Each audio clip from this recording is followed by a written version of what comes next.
Is it a boy? It's a boy. It's a boy. What are you doing? Yeah, there you are. There you are. I have the window open again. All right. So this is going to be my April wrap up. April was a weird month.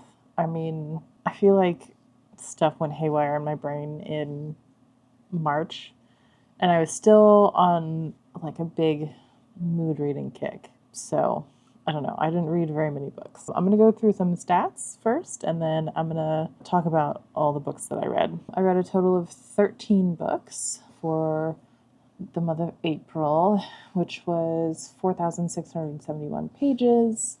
7 of those were ebooks, 3 were novels, and 3 were manga. Of the ebooks, they were all KU books, so 7 KU. 2 were from Kinokuniya. 2 of them I already owned. 1 I got from my local used bookstore, and then 1 I borrowed from Damien. Of the 13, 10 of them were 2024 arrivals, and then I think 1 was from last year. It's Damien's book, so I think we got it last year. And then 2 I had previously owned. I'm just going to go in the order in which I read them. So the first one is called Stone Hearts. This is a prequel to Heart Song, which is the next book. They're both by S.E. Wendell. This is a KU book. They're both KU books. This follows a gargoyle female main character and a fae male main character. It's set in probably 1,000 years ago. So 700s, 800s, maybe 1,000 AD, around that time in, I want to say, Ireland or Wales. I think maybe Wales. And his people are trapped underground. The queen is kind of bedridden and semi-comatose. She's not actively ruling. Her niece or someone is ruling in her stead, and so her niece uses the power of the collective to get out from the underground and back into the human world for a short period of time, and they raid the female main character, her people. And so some of the lore is that it was fae, human druids, and gargoyles. The fae taught the druids how to use magic, and then the druids used that magic to create the gargoyles to be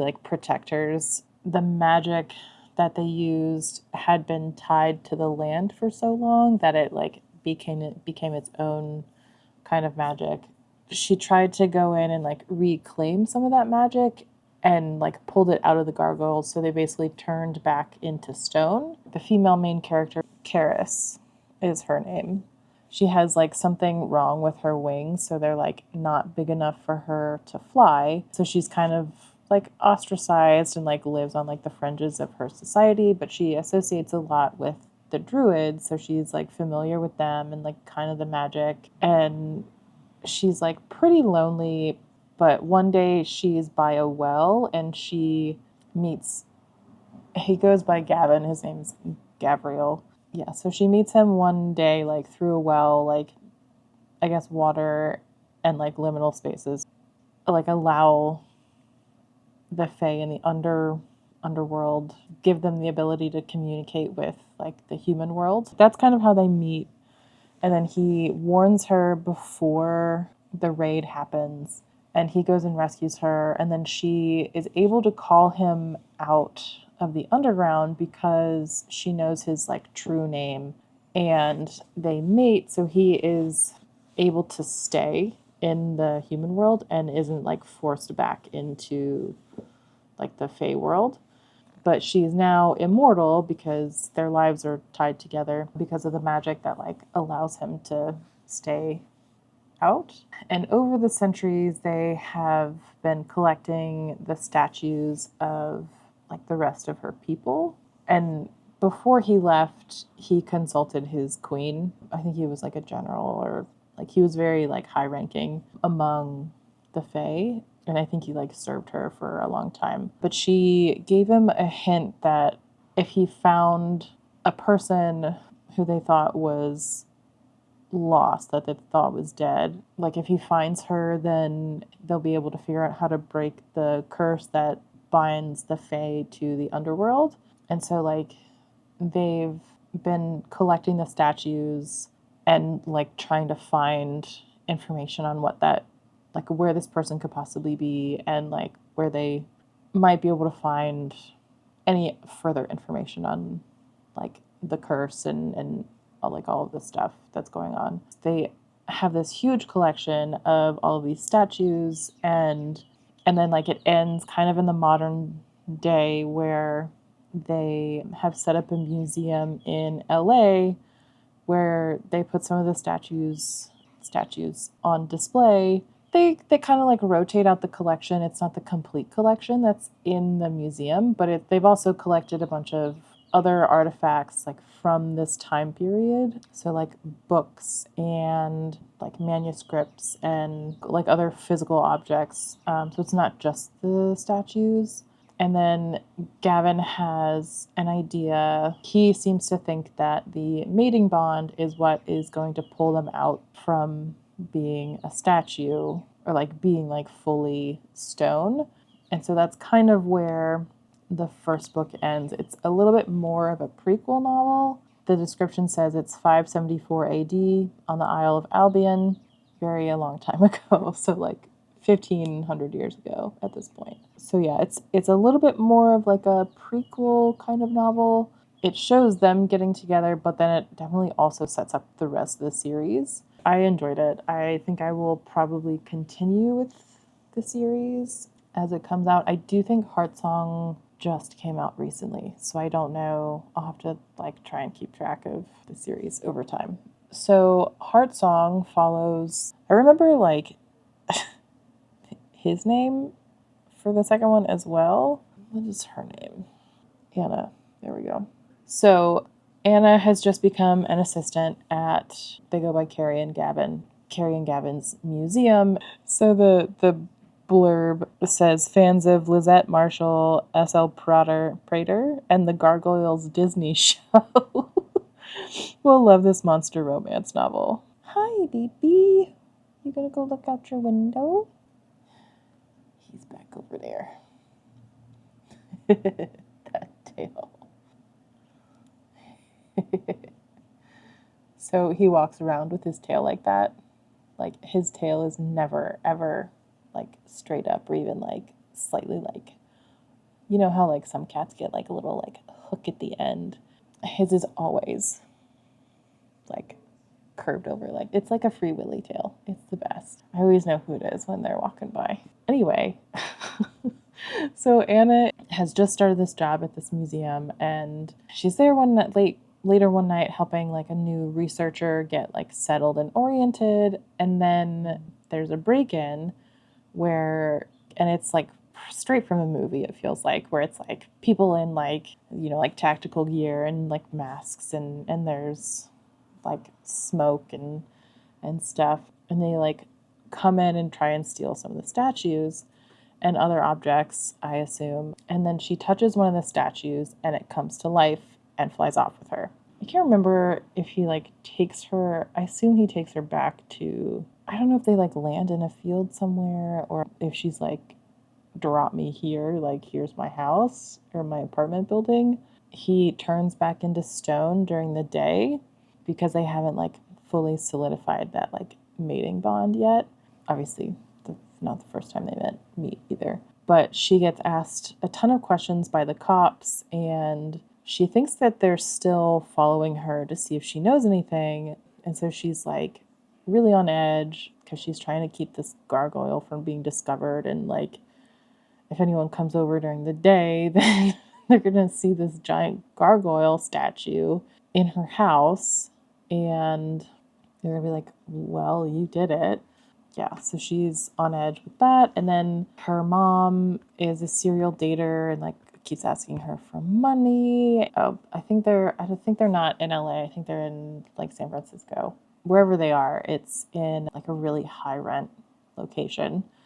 So she's like, sure, she has this nice cushy job now, but she's still like trying to get out of out of debt, like student loans, and trying to keep her, like, give money to her mom and things like that. I think Frey, who is the gargoyle, is pretty aware that she's his mate. There's obviously an adjustment period for waking up after 1,500 years and finding a completely different world than the one that you know, and, you know, having to keep yourself a secret, basically. He's pretty aware that she is his mate, or like at least feels like that call to her. He's kind of pushy about it, so she's like, no, that's not how it works today.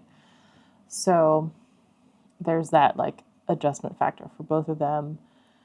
And then there's also this regular who comes in to, like, view the collection, and he, like, tries to chat her up, and, like, the stuff that he's saying and the, like, questions he's asking her kind of creep her out, or, like, just, like, weird her out in general. And so she tells Carrie, and Carrie's like, I'll keep an eye on him.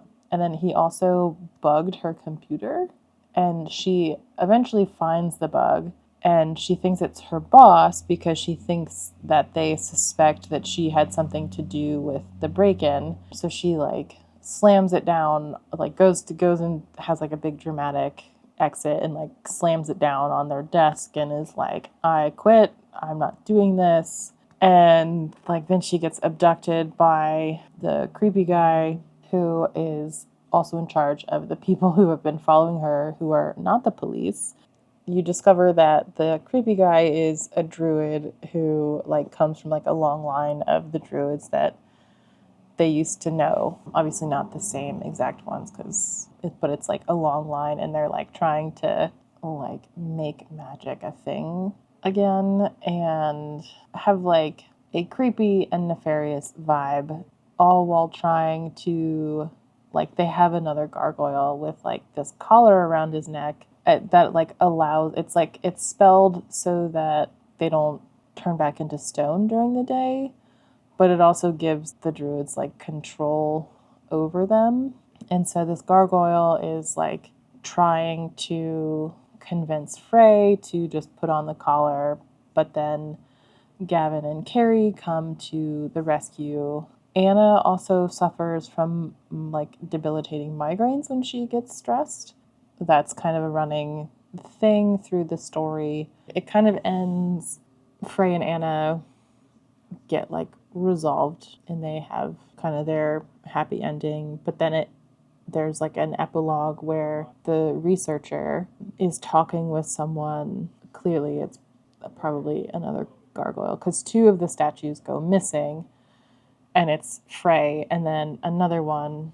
So what I am betting happened is that Frey took Anna, and then this other one took the other researcher and, like, saved her at the same time. So that's what I suspect, who I suspect is going to be the couple for the third book, but we'll see. Yeah, this came out on March 29th, so I don't think we're getting the third book anytime soon. Probably not till later this year at the earliest, I would expect. But yeah, I didn't love Frey and Anna's relationship as much as I liked Karis and Gavin's. I think some of that varies. I'm obviously more than happy to give this another shot with the third book. So it wasn't, like, to the point where I was like, ugh, like some of the books coming up later. It wasn't like, oh, that was absolutely perfect and, like, absolutely what I wanted to come out of this relationship. But it was not like one of the later books where I was like, that's no.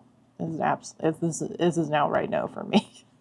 Like, it's a pretty solid series. I think this is the same author who does, like, something with an orc romance, like halfling something or other. I'm excited to continue with the series, and I do like that it's set in, like, a very specific time period, Wales, and is, like, part of, like, that mythos as well. So I thought it was cool. But I do think it's going to be a little bit more contemporary than from where it started, because, yeah, that's where we are now. The third book that I read, the book is The Memory Puller, and it's by Chris K. Haynes. This follows a shrouded sister, Cassandra, and she's kind of like, sort of like a Robin Hood type figure. Shrouded Sisters are able to pull memories out of people that then get distilled into like this potion is not like the right word, but it's like kind of like a drug, I guess. The memories are used to create this potion for like Fae overlords so that they don't just go like feed on the memories and emotions of people like willy-nilly. There's like actually like a process, and it has helped keep things sort of peaceful between the two races for a long time. But the big issue is that if too many memories get pulled, you kind of become like a walking zombie. Like you just like lose yourself entirely, and like you forget like yourself, your family, and like you can't like function out in society. And a lot of poor people resort to selling their memories to help take care of their families because you get paid for it. She tries to help the families that are most in need or like the most at risk of having like their last memory pulled that will like lead to this semi zombie state. Vegetative state is a little bit more like it. They're still able to like walk around, and the temple where she is, like where she works and lives, they like shelter some of the people who've lost themselves. I think they're called obliviates, something like that. So she steals things. She works through a broker who like will tell her or like give her like a place and like an object, and so she goes in and steals it, and like then she pulls her, or she has her friend like pull her memory, so she doesn't know that she doesn't remember that she's stolen anything. She doesn't remember,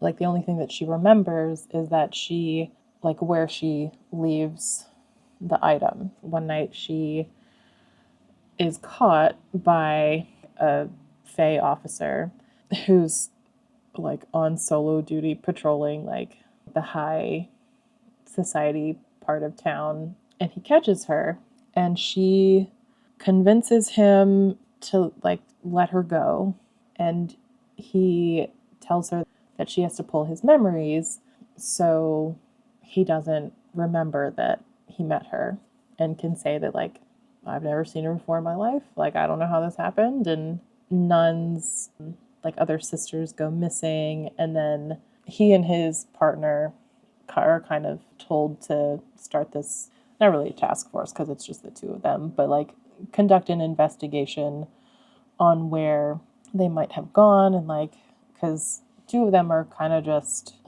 lowborn, but then one is the daughter of someone who's high up in like the human part of the government, and so they're like, okay, well we have to, he's asking for it, so like we have to, so we might as well just look into all three disappearances. His name is Tristan, and so Tristan and Cassandra are forced to work together to figure out what's going on with these women. She runs into trouble when she goes to drop off the necklace that she stole when he caught her. She gets caught by, I think it's a basilisk. I think that was the creature. So it's not just like Fae, but it's other creatures as well that are in this world. I do think they're all listed under like the same like family, like general title as of Fae, but they're like different types, I guess. So there's like the mother or abbess or whatever her title was of the temple is a polar bear shifter.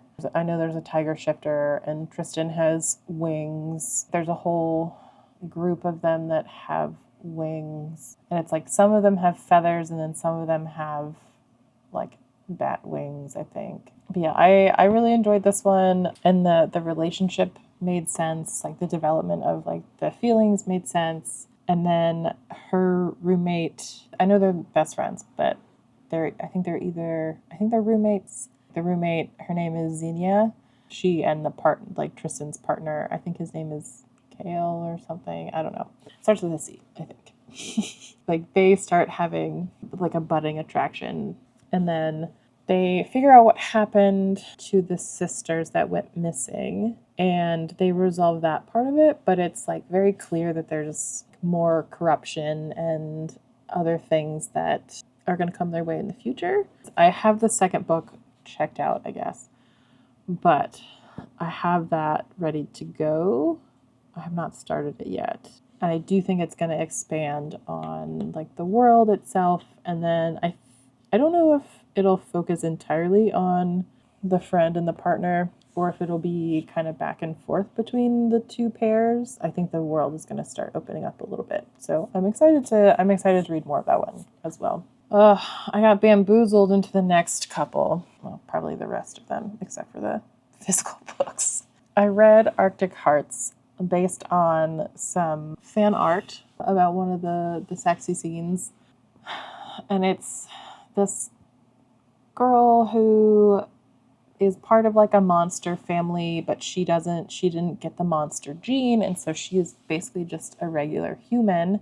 And her family is really abusive towards her, except for her brother. And her brother and his fiance, mate, person had been building a cabin, but they're like, you need to go, like you need to leave, like they're gonna kill you. Basically, she escapes and gets to the cabin. I think the neighbor is like a frost giant or something, and he helps her. Like they meet when a fox steals her clothes at the hot spring that is near the cabins, and he like helps her. It's very insta-lovey. There's a lot of trauma on both sides because like he thinks that he has destroyed like his former village, and insta love is not my trope. That's not it for me. It was a lot of that. Some of the dynamics between like him and his friends I liked, and then some of the dynamic dynamic was fine, and it wasn't like super gross, but it was like, I don't know how to put this. It was like not the worst insta love I've ever seen, but it was also just like, who shares that trauma with someone they've just met that fast? And it didn't help that she was like 18 and had like never left her house, and I was like, I feel like there would be so much more to like learn and be confused about, and like a bigger adjustment period than what was given in this book. It was like she adjusted like super quickly, and I was like, I don't know, man. Like if you have never been, I don't know. It just seemed, a lot of it seemed unrealistic in terms of like a time frame. And I'm like, I know that was it for like the plot, but it was fine. I liked the world building for the most part, but like the couple and the rest of it, I was like, no, that didn't do it for me. This is one I will not be continuing on with. It was not the worst, but it was below average for me. And then the next one the next two I read are part of the same series. The first one is called Convergence, and I saw it in the Autumn Book Reads stories as one that she was reading, and I was like, oh, okay, like and she said it was good. I was like, okay, like I'll click on it, and so I did, and it sounded interesting. And it's basically like an LA police profiler who gets abducted by aliens to help bring down a different group of aliens that are trafficking humans. The person that abducted her is the captain of the vessel and like the lead investigator on this like task force. And I thought it would be similar to the Bubble Girls series, and like it is in parts, where like it's a group of aliens that are taking down a different group of aliens because they've trafficked humans. That's kind of what this is. It's much more serious in tone. I enjoyed it, and I enjoyed some of the dynamics with other side characters. I don't know that I like totally loved the main characters. I enjoyed Convergence more than I enjoyed the next book that I read in the series, which was Vigilance. They take down one of the main brokers for the trafficked women, and I think they raid a bunch of either holding places or other places, and they help set up a colony on this world. I do think there's like a shorter kind of novella that's like a book 1.5 that follows the same couple as the first book. And then Vigilance, I think, is technically the third book. It's like book 2, but it's the second couple. And it follows one of the trafficking victims who is a doctor as she sets up a clinic at the colony. And I really liked her. I really liked her as a character, and I liked her dynamic with the person that she's working with, who is one of the aliens that is helping with the colony. And then there's like a subplot of like native flowers being dangerous for humans to touch, and then they have like a growing attraction to each other. A couple things happen, and like she starts to think that he's drugging her, but it turns out that it's one of the aliens that had originally abducted her. And like this group of aliens had like conducted these horrible experiments on her. So it's like it got like really dark, like graphic descriptions of like the torture that they put her through, and not like crazy graphic, but on page stuff. It's not like crazy explicit and detailed, but it is very present and like very like this is what happened. So yeah, that kind of threw me off a little bit. I did know going into it that like the first like couple and like book 1.5 weren't going to be as dark, and then the rest were going to be. Like there's another side character that the aliens that abducted them like got hooked on one of like the alien drugs that they have. So like basically like alien cocaine. Yeah. So I don't know that I'll be continuing the series. It wasn't like the tone that I wanted. And if you want like alien smut, the amount that I got was not worth the like graphic torture that I got as well. So I don't know that I am like a dark romance girly, even in the slightest. It didn't bother me the way that like mafia type romance does. It was a very different type of dark than other like dark romances are, if that makes sense. I think the writing was good, and I think the world building was pretty good.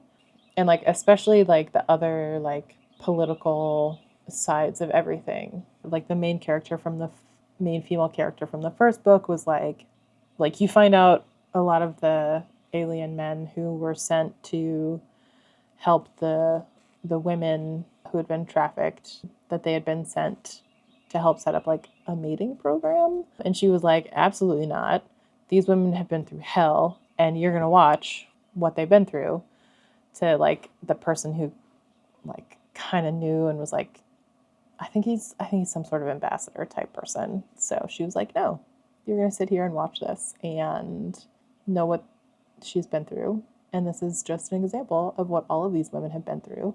So this program needs to end. And so she's like a really big advocate for these women. So like I really liked that aspect of it. The rest of it, I was just like, I came for the smut and I got I got something else entirely. So I think it just wasn't what I was expecting. So I even knew that it was going to be dark going into it, and I was just like, I think there's 5 or 6 books in the series, so there's plenty out there to read. But I was like, okay, I think this is where I'm going to cut it. And I looked at the descriptions, and I was like, I don't know that I'm super invested in like figuring out the stories of some of these characters. So we're just going to end it here because the things that I wanted did not balance out the like dark parts that I got. So that's where I'm going to end it. The next book that I read is actually a physical book, and it is Joust by Mercedes Lackey. So this is, I don't know if you can see it, but very well loved.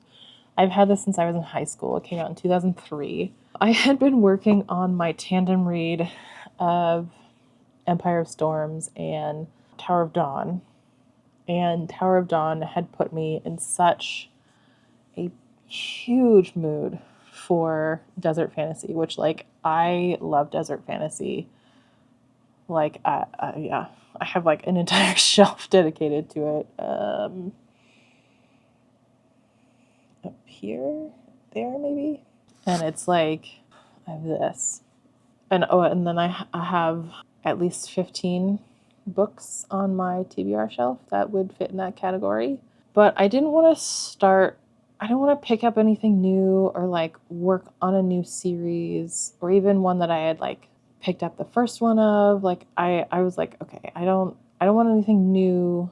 I just want something I'm familiar with. Like, you know, when you get in the mood for like a very specific book, and you can't pinpoint exactly what it is, but it's something you've read before, and you can't figure out what book you've read before that it is that you want to reread. And so you're like, I mean, I guess this will do because I know what I'm getting. Or like a book where you think you're going to get exactly what you want. And like, that's the worst, where you like go in and you're like, oh, I think this is going to have everything I want in it. And then it doesn't. And you're just like even more pissed that it didn't because that's what you're craving.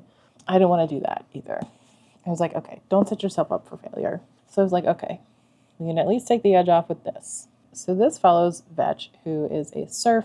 And in this world, serfs are attached to the land that they used to own before the conquering empire came in and stole it. So he's forced to work his family's land while being viewed as and worked as someone who is less than a slave.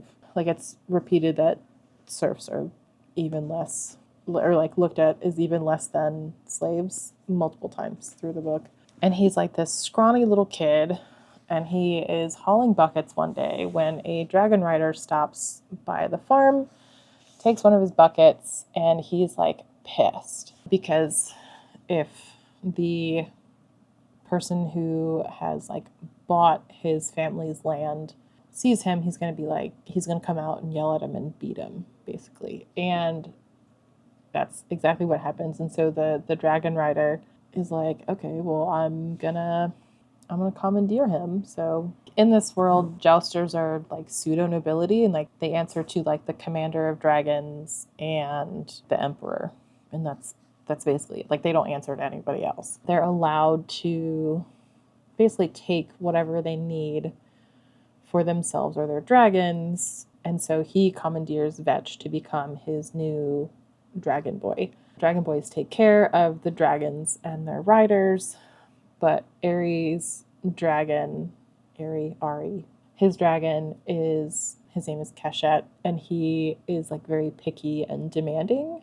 Ari raised Keshet from the egg, so he's like a fully tamed dragon, but he requires a little bit more care and time than the other dragons who were like wild caught and are like super unruly. And Keshet is also way easier to handle and like not unsafe.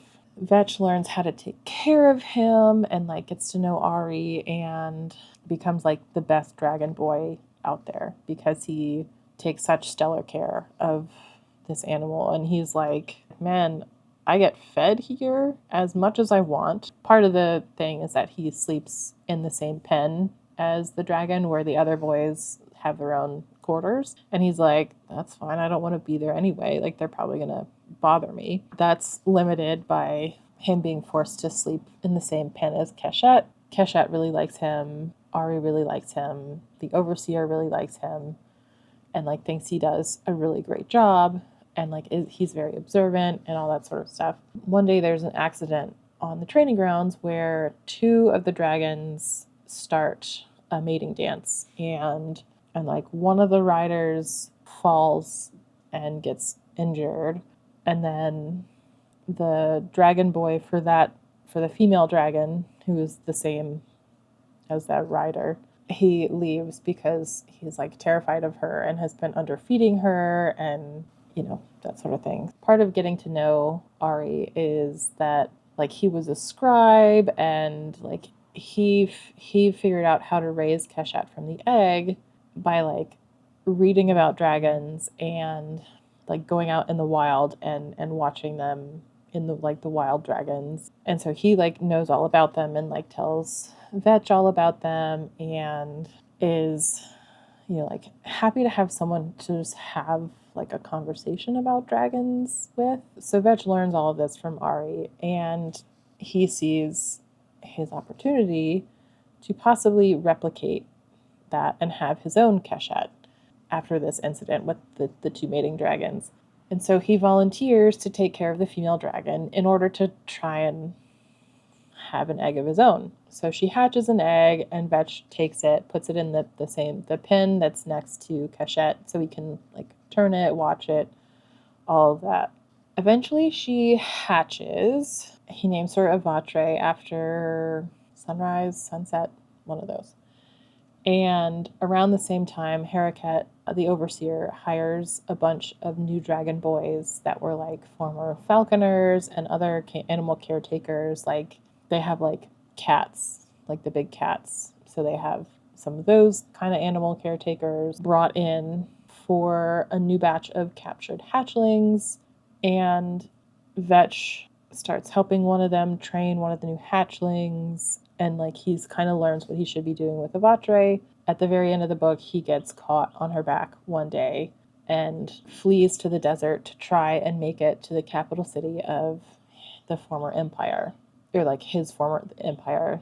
Ari catches up to him and helps him escape, and like that's kind of where the book ends. It is a quartet, so there are 4 books in the series, and it's definitely one of my favorites from high school. I haven't read it in probably at least 10 years, but I've read it multiple times. I did notice a little bit more telling rather than showing this time around, especially of like Vetch's emotions. Like more in that than like anything else. Everything else was fine. It was more just like he's just like super analytical about like how he has to act as a serf. Ari asks him how old he is at one point, and he says, I don't know, 10 or 11. And like it says something about him like he lied and like he's much older. He's probably like 14 or 15. I think it gets confirmed in later books like what his age actually is. Hi, Cecil. You revisit how old he is in later books. This covers a span of probably 2 years because they have like a wet and a dry season. I don't remember how old he is supposed to be, but he's older than he tells them. And so I'm like, okay, if you are forced to work in the war machine of the empire that took his family's land, killed his father, and like hurt and displaced his family, like, and it does say that like he gets angry but like can't show it, and I'm like, okay, I understand, but there was never any like outlet for it, and I was like, okay, I don't know. But there was a lot of acknowledgement of this like through and discussion about it throughout the book. And like Ari comes back one night and tells Vetch about an incident where like a village was being abused by and harassed by some soldiers, and they like poisoned the well. I can't remember if it was a separate incident or the same one, and like the riders got called out and they started like picking people up and dropping them. And so it was like very much some of that, and like Ari is very upset by it. And part of it I think is that he's a scribe, so he's more of a scholar than the rest of them. The rest of the riders are in it for the status and the prestige and the gold and all of that kind of thing. And Ari's in it because he has Keshet. You kind of start seeing Vetch be like, okay, as long as Ari and Keshet come home, I don't care what happens to the rest. But he starts to like care for Ari and Keshet. Some of that is also tied up in that like, well, if I'm not a dragon boy for him, then I'm gonna get sent back home with this guy who beat me all the time and never fed me and all this stuff. So there's discussions about that. And one of the boys that gets brought in, I think, was a falconer, and Haraket offers him his freedom in front of Vetch because I think he is also a slave. But you can free slaves, you can't free serfs. And, so there's discussions about that, and, so it's good. It was a very enjoyable reread, and I started the second book. I haven't read it in a few days, but I think I might like mosey my way through the rest of the series. This did scratch the itch a little bit, so I'm not like, desert fantasy! I'm not as like, oh my god, I need to read that now. So that helped. And then I finally finished my tandem read of Empire of Storms and Tower of Dawn. These are the 6th and 7th books in Throne of Glass. I will have more of my thoughts on both of these in like part 2 of my vlog where I complete the series. Tower of Dawn was my favorite of the two, probably my favorite in the series so far. I'm highly suspect that I am in the minority for that, but I really like the setting and a lot of the new characters. In Empire of Storms, I liked the Lorcan and Elide chapters and also the Manon and Dorian chapters. The rest of it, I was like, I don't care. It's so bad. The way that Aelin communicates her plans and, well, doesn't actually. The way that she acts drives me nuts. And I don't know, it reminds me of like the closer you are to danger, the further you are from harm. Quote from, who was it, Pippin? Yeah, Pippin, I think. I feel like being close to Aelin is being close to danger, but the further away you are from like harm from the rest of the world. So I'm like, I guess I would like stay with her, but also like I would probably die just trying to like keep up with her. But this one, Nezran and Sartok were my favorites in Tower of Dawn. And I said this in my vlog, but I think one of the things that Sarah J. Maas does really well is describe the feeling of like feeling like you are in the place where you were meant to be, like the place where like your soul is at home. And I got that sense like really hardcore with Nezran in this book. And like I love reading that. And I think she does that really well. Like I want more of that. I have started Kingdom of Ash. I'm probably 175 pages in. That's going to take me a while. It's going to take me like all month, which is fine. I'm really tempted to just keep this book and get rid of the rest. We'll see how I feel about the rest of the series. But I also read Junji Ito's Cat Diary, Yon and Mu. And this is basically like, it's his and his wife's cats. And he's never had cats before. And it's like his discovery of how great cats are and like the quirks that you see as a cat owner. It's definitely his typical art style, like uncanny, kind of stuff. Oh, and he like tries to get them to like sleep with him and play with him, like bribes them with treats and like just wants them to like him. And like, yeah, there we go. He's like sleep deprived and thinks that there's like a weird slug. And then it turns out it's just the cat.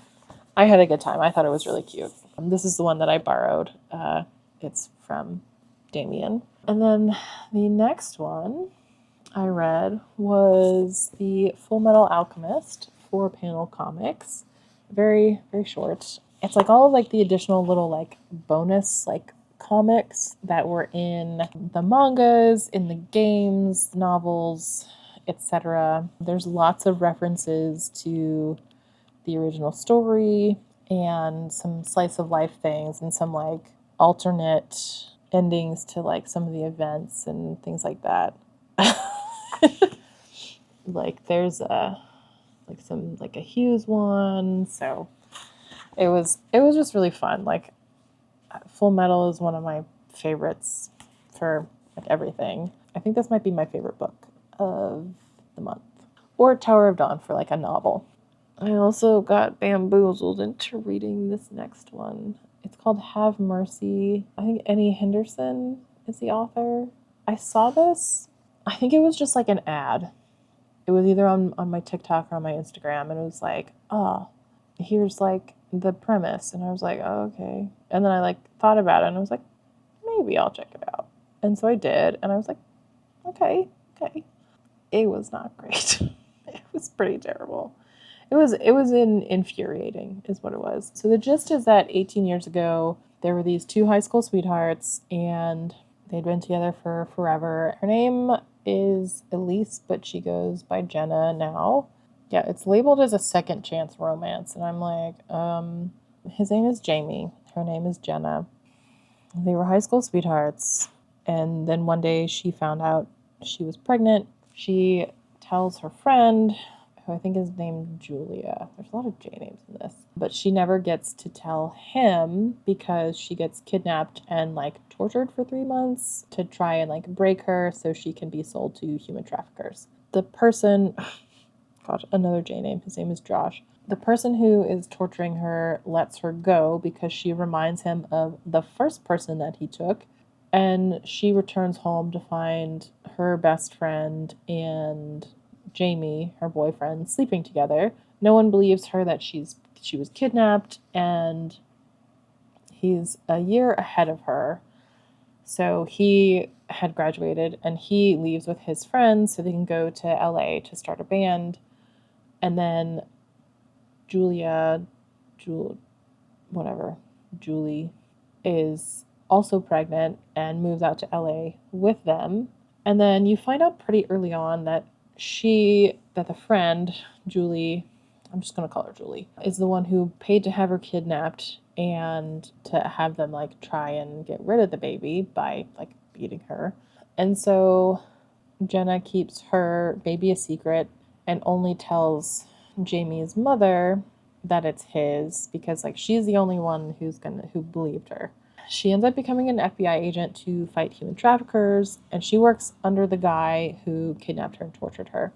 Her son is best friends with his half-brother, who mostly lives at their house. And Jamie has just gotten home from a tour and has finalized his divorce from Julie. And he sees her at his best friend Cole's house for the first time in like 18 years and thinks they're sleeping together. So he gets pissed and is like demanding answers of like why she's there, what he's doing, things like that. And the friend shows him a video of her being tortured and is like, I'm not watching this again, so I'm leaving. And like tracks him, because I guess they have like tracking on each other's phones, like tracks him to a bar, which she incidentally co-owns with her FBI partner. And it's like open mic night for like undiscovered, like younger bands. And so he follows his friend to this bar and sees both of his sons on stage, realizes that the other one is his son too. And like they had sung a song that she had written and she got emotional and he like followed her outside and like fucked her against a wall. And then he gets pissed when she won't answer his questions.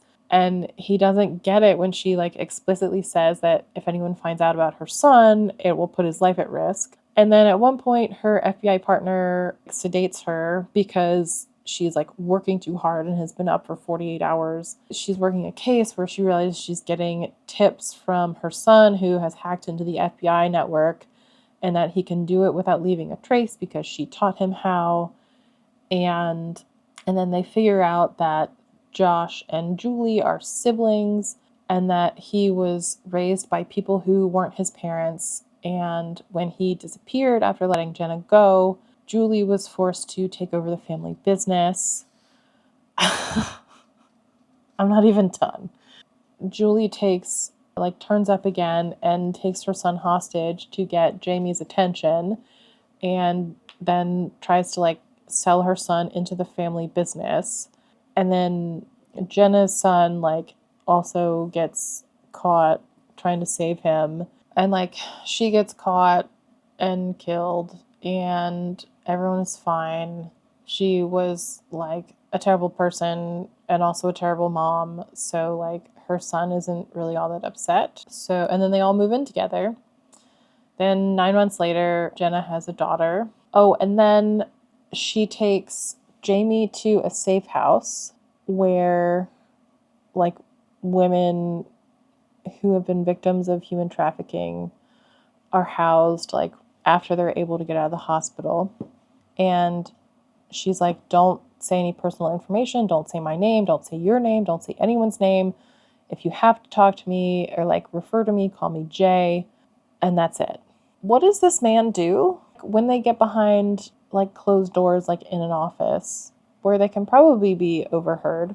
He just starts talking about saying names, dropping names left and right, and like talking about things that she has specifically asked him not to talk about. And I'm like, you have to be the biggest idiot I have ever, like, biggest, like, white man knows everything, like, entitled. I cannot. And he, like, it was like, as soon as he realized that he had a second son, he was like, you don't get a say in, or like, you have to loop me into everything that you do with him now. And she's like, where have you been for the last 17 years of his life? I've raised him how I wanted him to be raised, just fine without you in it, and that's how it's going to be. So, like, tough shit. And, like, the dynamic, he was problematic. The friendship dynamic she had with his other bandmates, where it was like, she was really friends with, like, a lot of the guys. It wasn't like she was friends with a lot of guys and, like, thought women hated her or, like, other girls hated her. It was more just, like, she was friends with them and, like, just wasn't friends with many other girls. And then, like, befriended the new girl who turned out to be psychotic. I think it said something about why that was in the book, but it wasn't, like, your typical, oh, girls just don't like me, or, you know, kind of thing. So I don't really remember what it was. But, like, the friendship dynamic that she had with his other bandmates, and then the dynamic where her partner takes it upon himself to, like, drug her, super problematic. And I was like, that would never fly in the FBI because, like, you have to take drug tests. Like, what? And, like, against her will? Like, absolutely not. Because it was like, it was just like a, hey, look over there. Psh. Yeah. So there's that. Trigger warning if you have, like, unwilling. Another thing that really bothered me was there's a subplot where Cole, the best friend, has come out as bi, but another character that he slept with before is like, claims that that Cole is really in denial that he's gay because, like, he keeps sleeping around, and he's like, no, just come out as gay, like, that's fine. And he's like, your friends all know that you sleep with both gender, like, men and women, basically insinuating that, like, he couldn't truly be bi, he had to be gay. And I was just like, that's not right. That's just annoying. Part of it was explained as like, oh, you're in denial that you're gay because you keep sleeping with these women instead of, like, choosing me even though there's this attraction. And it's like, that's just a relationship issue and not a sexuality issue. After the first scene against where they, like, fuck against a wall, the second time that they've seen each other in 18 years, I was like, I'm not interested in any of this smut. I skipped it. I was just like, all right, I just swiped through, and I was like, okay, I'm sure I'm missing, like, some conversation, but I don't care. There were so many plot points and, like, character interactions that I hated, but it was very compulsively readable, despite me being annoyed almost the entire time. And, like, at first I was pretty excited because I was like, oh, okay, like, badass. Like, she turned into an FBI agent. And I think the premise was there, but it could have been done so much better and not as problematic. And, like, he starts calling her, like, babe and baby, like, in a very, like, proprietary way. And I just was like, okay, I'm out. Yeah. That was my worst read of the month. Damien got a full-on rant about it, and he was like, wow, this sounds really dumb. And I was like, yeah, it was. But we're going to end on a nicer note than that, because the last book that I read was Night of the Living Cat, Volume 1. And this is basically, I think it's modern day Tokyo, or well, modern day. I think it's set in Tokyo. But basically a virus has emerged where people turn into cats if you snuggle with a cat. It has taken over, I don't know if it's taken over the world, but it's like taken over Japan. So people are just trying to survive while resisting the urge to pet all of the cute cats. The main character doesn't remember anything about himself, but he does know a ton about cats. And he was working at a cat cafe during the initial outbreak. And he and a coworker from the cafe are working with some other people to make sure they don't get turned into cats while they are locked in a grocery store. I have an idea about what might get revealed about him later on. It was a fun premise, and it was like goofy watching them resist trying to pet the cats. I will at least get a second volume of the series. Like this top panel. That's like the face that they make when they're like, oh, I want to pet the cat, but I can't. Otherwise I'm going to turn into a cat. So this was a fun read as well. And it's not super long. All right, that is all from me for April. Like I said, it was not the greatest reading month that I've had, but hopefully May will be better. I'm going to try and finish my Throne of Glass read and hopefully complete the series and get this brick of a book put somewhere. And then hopefully, I'd really like to move on to different things.